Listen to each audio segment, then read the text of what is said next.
Now, you've seen this debt clock a billion times, right? Well, how about this debt clock? It's a little cleaner, easier to read. That is the number, each student's share of the massive national debt. Their share of the bill. You young Americans, you shocked at that? Well, Charlie Kirk says that's the point. He wants to shock you. His group is trying to bring this to your attention. Charlie Kirk back with us, Turning Point USA founder. What kind of reaction you get when we show him that number? You know, we boiled it down to the student share to make it more relevant, because when we had the debt clock, the 16 trillion number, the response we'd get is, oh, that's so abstract. I don't understand it. So we said, you know what, let's make a clock that young people can understand. Boil it down to their share, and it's $800,000, just above that. And it's funny, it goes up at a rate of about $8.50 an hour. So that's about, it goes up as much as minimum wages. But that's if you work 24 hours, you could only keep up with the rate of growth of the national debt for each student. And what's even more concerning about it is that as the debt goes up, our freedom decreases. And my generation is getting handed a pretty big bill without us ever even having the right to vote. But your group and guys like you are free marketeers, right? So a lot of young people, I mean, tend to be more liberal, and many others tend not to care. Right. I think that young people, because of the education system, they want to see a bigger government. They think that's humane.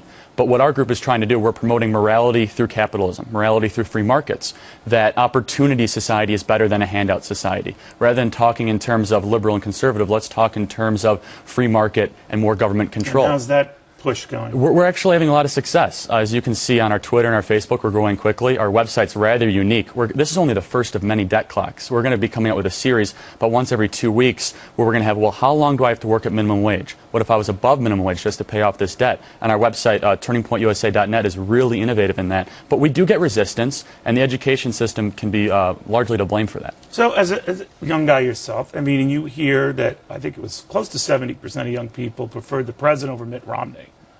They obviously are quite comfortable with government than cutting back on government. Right. There's a couple reasons that you saw that number. First of all, I think the election was framed in social issues. I think that there was some disservice done on the national conversation. It was more about free contraceptives, abortion, and gay marriage. Unfortunately, that was the way it was framed for young. For young people, those are issues that resonate. Right. But if you talk to young people, you say, do you want to have more of an opportunity society? Do you want lower taxes and government reined in? All of a sudden, they're starting to think. And that was not the way the election was framed. And the second of which is, if you ask a young person, do you want to start a small business, or do you want to have a society where you can be as successful as you want to be, they'll agree with you 9 times out of 10. You were telling me during the break, I don't want to give away secrets, you're sort of apolitical, a party by that, I said. But what do you mean by that? What are you? I'd consider ourselves nonpartisan, free market. We want to see a prosperous society, and we think that the Republicans obviously aren't cutting it for you. Though. Right, and I don't think the Democrats or Republicans are the answer anymore. Who do you like? I like ideas. I don't like politicians. I don't like parties. I like principle. That's what we have two dominant ones right now. That's right. And if they're not serving you, then what do you do? I think we need to educate. We need to make the parties even better. And it's not Democrat or Republican. It's looking 20, 30 years down the future. What is the electorate going to look like? And if we can educate young people on those principles, the parties will look a lot different in 30 years. Do you think you're going to see Social Security? No, not at all. And we asked that to a classroom. Not one kid raised their hand. Unbelievably startling. Kids don't think they're going to get it. But what is... And yet they prefer the party that says they will. It's interesting. It's oxymoron. It is an oxymoron. Charlie, thank you very much. Thank you for having me.